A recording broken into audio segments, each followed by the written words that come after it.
أعوذ بالله من الشيطان الرجيم. بسم الله الرحمن الرحيم.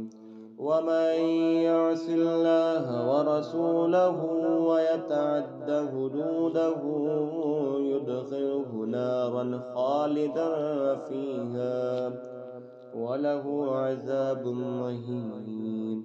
واللاتي يأتين الفاحشة من نسائكم فاستشهدوا عليهن أربعة منكم، فإن شهدوا فأمسكوهن في البيوت حتى يتوفاهن الموت أو يجعل الله لهن سبيلا. واللذان يأتيانها منكم فآذوهما، فإن تابا وأصلحا فأعرضوا عنهما، إن الله كان توابا رحيما.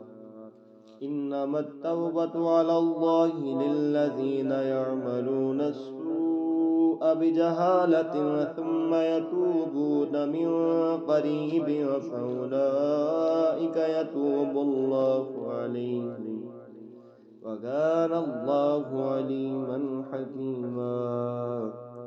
وليست التوبة للذين يعملون السيئات حتى إذا حضر أحدهم الموت قال إني تبت الآن، ولا الذين يموتون وهم كفار أولئك أعتدنا لهم عذابا أليما. يا أيها الذين آمنوا لا يحل لكم أن ترثوا النساء كرها ولا تعضلوهن لتذهبوا ببعض ما آتيتموهن إلا أن يأتين بفاحشة مبينة، وعاشروهن بالمعروف، فإن كرهتموهن فعسى أن تكرهوا شيئا ويجعل الله فيه خيرا كثيرا. وإن أردتم استبدال زوج مكان زوج وآتيتم إحداهن قنطارا فلا تأخذوا منه شيئا أتأخذونه بهتانا وإثما مبينا. وكيف تأخذونه وقد أفضى بعضكم إلى بعض وأخذن منكم ميثاقا غليظا.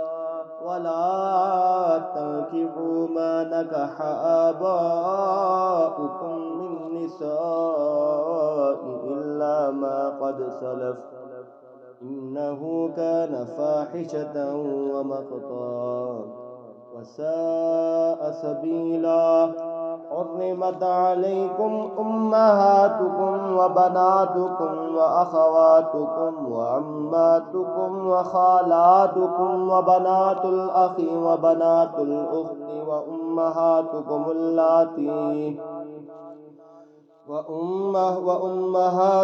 اللاتي أرضعنكم وأخواتكم من الرضاعة وأمهات نسائكم وربائبكم اللاتي في حجوركم من نسائكم اللاتي دخلتم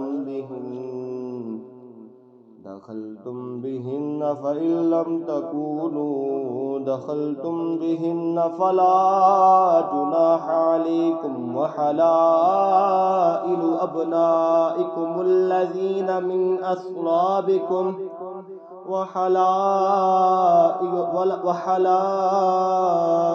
أبنائكم الذين من أصلابكم وأن تجمعوا بين الأختين إلا ما قد سلف، إن الله كان غفورا رحيما.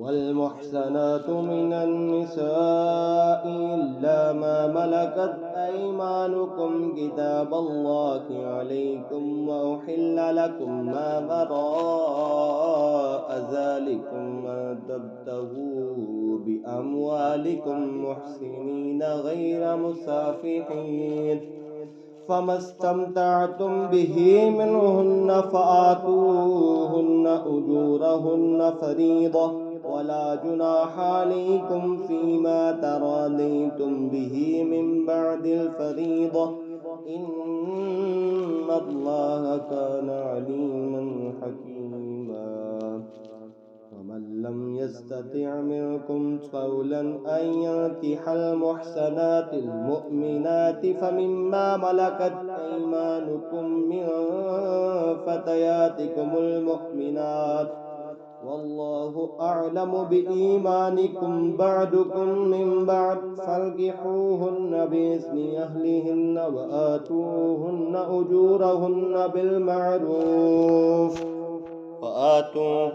أجورهن بالمعروف محسنات غير مسافحات ولا متخذات أخدان فإذا أحسن فإن أتين بفاحشة فعليهن نصف ما على المحسنات من العذاب ذلك لمن خشي العنة منكم وأن تصبروا خير لكم والله غفور رحيم يريد الله ليبين لكم ويهديكم سنن الذين من قبلكم ويتوب عليكم والله عليم حكيم والله يريد أن يتوب عليكم ويريد الذين يتبعون الشهوات أن تميلوا ميلا عظيما يريد الله أن يخفف عنكم وخلق الإنسان ضعيفا